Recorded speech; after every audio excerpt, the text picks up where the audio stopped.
If you have any interest in electricity or battery technology or anything like that, or more likely, if you've ever needed to use electricity in a place that has no electricity in maybe the past 5 years, there's a good chance you've seen one of these things before.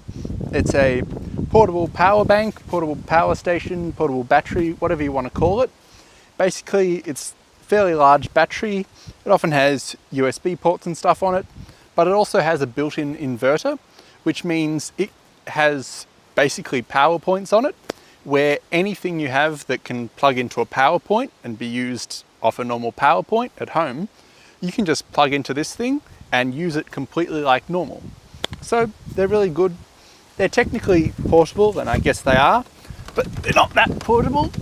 You can't even really talk normally while holding them because they're fairly heavy. But you can certainly carry them around and put them in the car reasonably easily. But did you know you can actually charge an electric vehicle off them? Obviously, this isn't going to be very practical because, well, they don't really hold enough power for that. This big one here holds 3 kilowatt hours. This holds 2 kilowatt hours. So that's how you measure the size of a battery, as in how much total power it can hold. My car, the big battery in my car holds 64 kilowatt hours, and some are even 70 to 100 even in some longer range cars. So compared to how big the car is, you're not going to be adding all that much power. But if you're somewhere where there is no power and you just want to top it up while you're there, you can certainly plug your car into something like this. Why? You can certainly plug your car into something like this and charge it, which can be quite nice to have, just in case you ever fall just short of a charger. Each of these are only going to give you maybe 10 kilometers, maybe 15, 20 for this one, of extra range into the car. But if you were planning to make it to a charger already and you fell just short of it, that extra 10, 15 kilometer boost will likely actually give you enough power to make it there.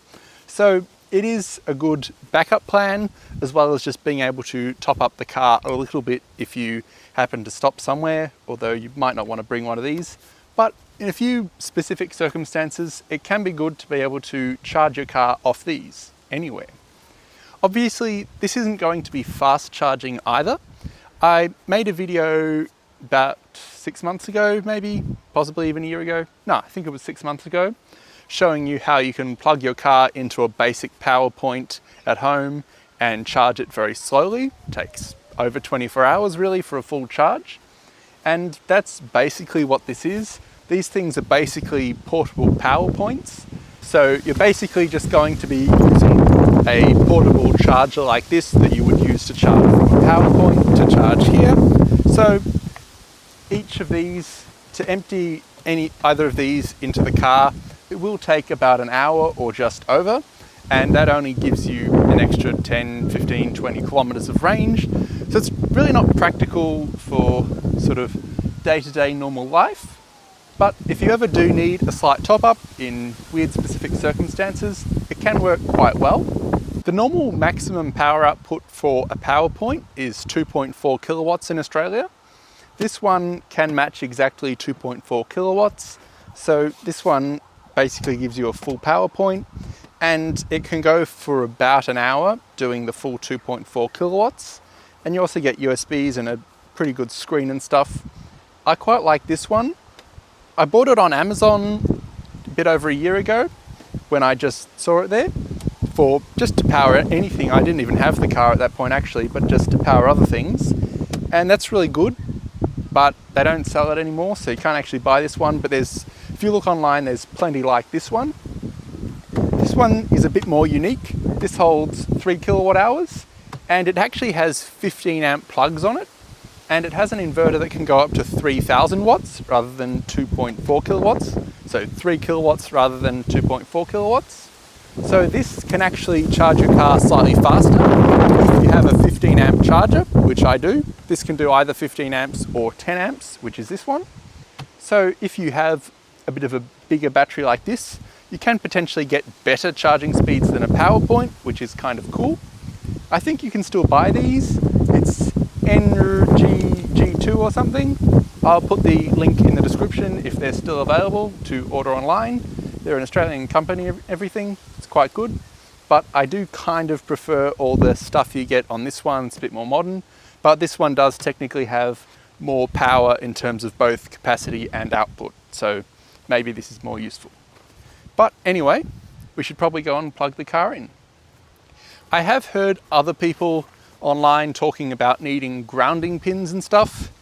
I have never needed to do any of that with either of these power banks or the car, so I'm not sure what's happening there. I'm not sure if it's a regional thing maybe, or if it's my specific car or the specific charger I'm using doesn't say it needs it, or if maybe both of these two power banks just happen to have some form of grounding built into them. So you might want to keep that in mind depending on what power bank you're using. And before you rely on using a power bank, it's probably a good idea to test it at home first just to make sure it does work. But yeah, apart from that, let's go ahead and plug in the car using these power banks. I'm starting off with this one, the VDL power bank. I don't know if you can see the screen that well here, but it's at 98% state of charge. So not actually full, but close enough. And here we have, over here, the two Australian power points here that can do basically full PowerPoint power. And to get them working, you just have to press that button there, the AC button, and that turns on the inverter. And now it's really just a case of plugging it in like you would if it was a PowerPoint. So I've got my charger here, and I'll just grab this end. This is just a regular PowerPoint end here. And we will plug that into there. And now most chargers like this that you might have will be 10 amp. So that's the maximum a regular PowerPoint can give you. And this power bank is the maximum a regular PowerPoint can give me. But this charger I have is actually a 15 amp one, which means if I plug the car in with it set to 15 amps, the power bank's just going to turn off. So what I have to do is make sure I set it to 10 amps so that it doesn't try to use more than 10 amps. And this would also be true if you're just trying to plug into a standard power point with this charger I have. And also, if you have a slightly smaller power bank that maybe only does 5 amps or something, you can often set it to 5 amps on your charger thing, and that way you could still potentially use it depending on what charger you have. So that might work. So as you can see, because we've plugged it in here, this screen is now lit up, but it's saying it's set to 13 amps right now. So I just have to press this button. Now it's 15 amps. Press again, that's 8, and that's 10. So 10 is correct for this power bank. It says the charger itself is 19 degrees, so that's fine. And now it's really just a matter of plugging it into the car. So I'll grab this and open up that and that, plug it in, and it might take a few seconds for some clicks to happen, but the car should start charging. Oh yeah, I didn't even hear it. It's actually started charging already. Okay, so as we should be able to see on the screen of the power bank here, the power bank is outputting 2.1 kilowatts or 2,100 watts. So that's about right there. And it says the power bank could continue doing this for 36 minutes. So it'll actually drain itself pretty quickly, but then it'll put 2 kilowatts extra into the car, 2 extra kilowatt hours, which should give you a few extra percent. We'll go and check on the car dashboard now. So if we open the door here, we can see the car is currently on 42%. Don't know if you can see that actually. Yep, you can see that, okay. The car is currently on 42%, charging at 2.1 kilowatts, and it will reach 70% by 10 hours and 10 minutes. Don't ask me why I have it set to 70% limit, but I do. And now, basically all that's left to do is wait another 36-ish minutes for the car to finish charging. Well, not the car finish charging, for the power bank to run flat, but same thing really. The power bank's now down to 93%, so it really does wear itself out pretty quickly charging the car. It's basically outputting as much power as it possibly can. But I guess I'll talk to you again in 29 minutes or something, and we'll see how we're going. I should show you how much range is on the car.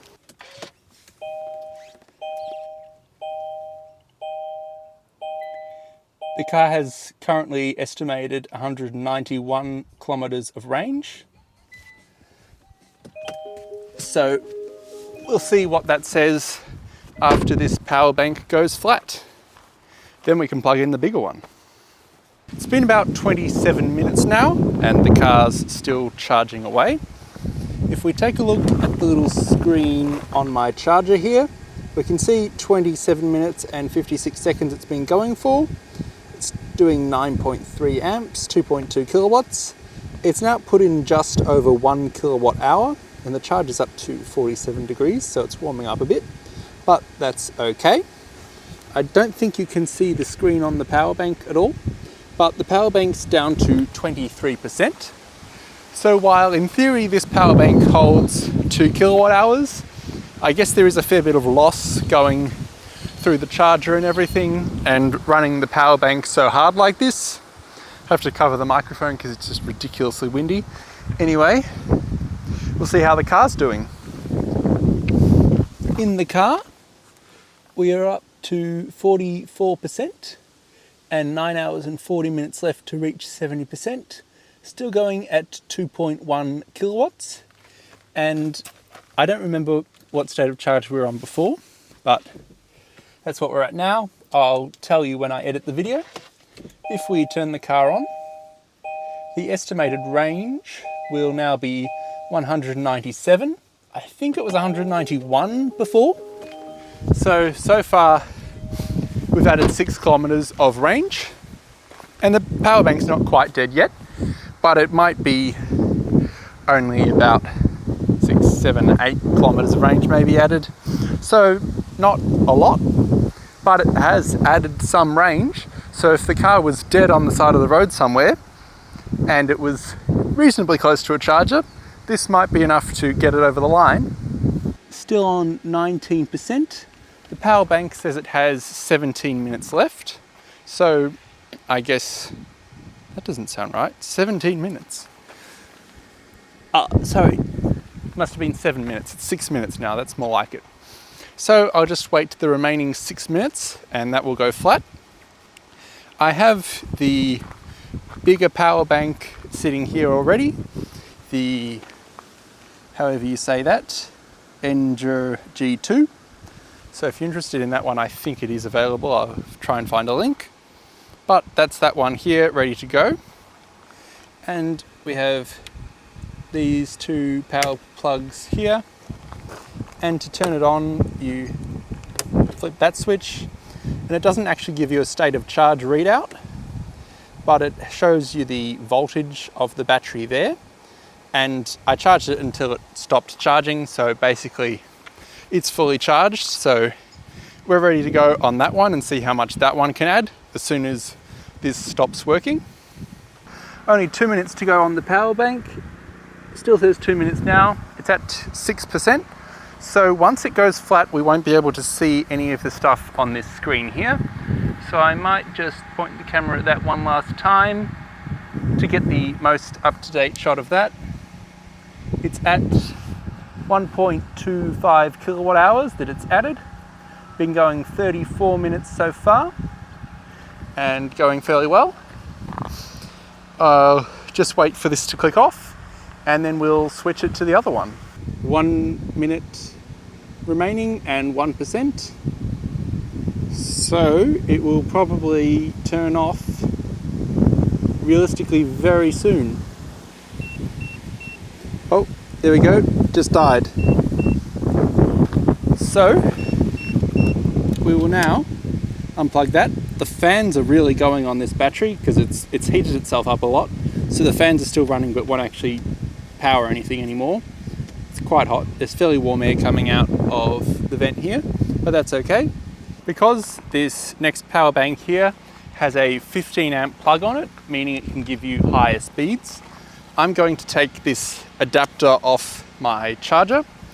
So that's just something with the charger. If you're using it with a 15 amp plug, which this power bank has, you take that off the end of it.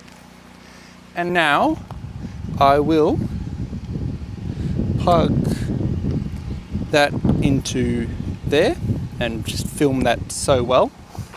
And then I will press this button here to turn on the AC charging, the AC inverter, and this will come on and in fact immediately start charging the car, but it's set to 10 amps and I actually can't change the setting while it's charging.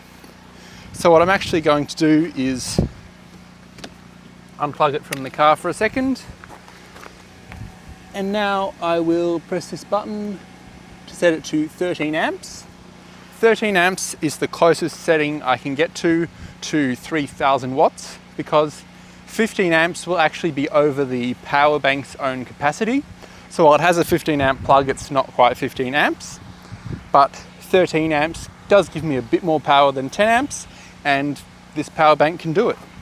So now I will plug it back into the car and we will be charging.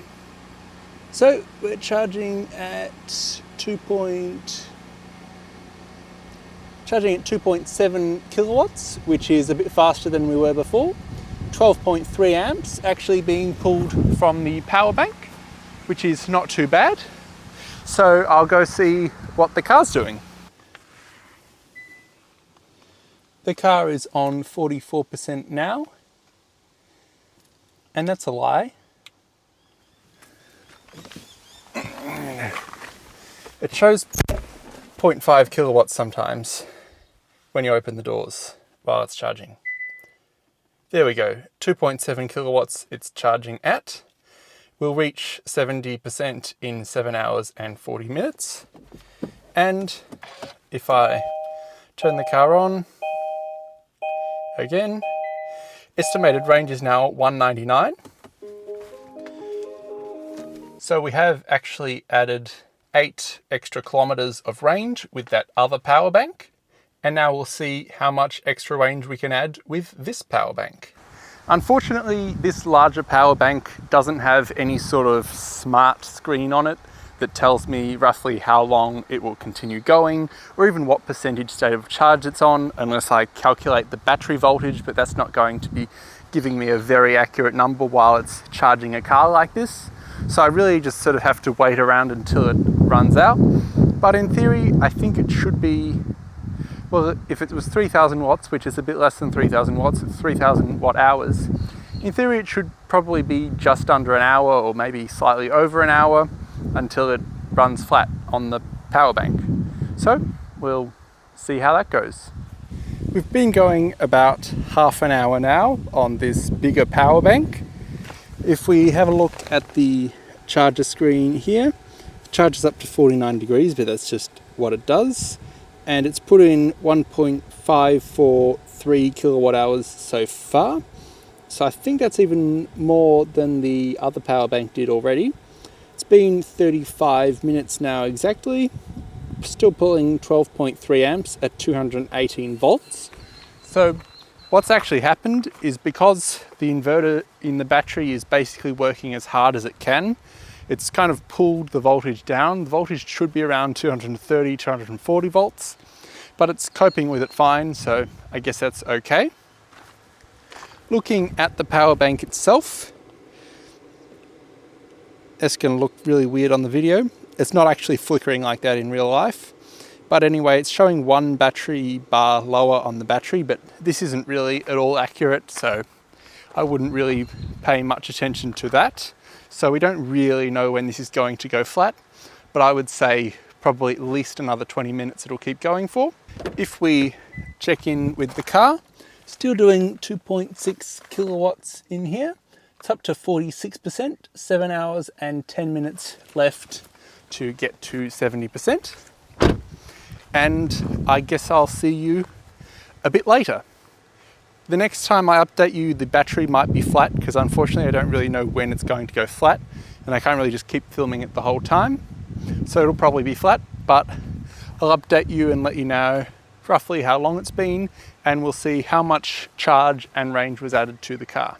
We're now 49 minutes into charging with the large power bank and it's still going, as we can see here, if it'll focus. We've now put in 2.2 kilowatt hours, 50 minutes now, and we're still going. This thing's showing 49.4 volts, so who really knows what that means? And on the car, it is showing 47% state of charge, still doing 2.6 kilowatts, and now 6 minutes 50 until finished. So I would probably say having a larger power bank like this, as opposed to the slightly, well, a third smaller one that I was using earlier, having a bigger one like this is possibly worth it if you want to use it to charge electric cars sometimes, because this is actually giving the car a somewhat decent charge. Well, the power bank is finally dead. As we can see, that screen's just gone off, so unfortunately I can't give you final numbers from that screen, and that's all gone off as well. That's dead. What I can do is turn on the car and see what the car ended up charging up to.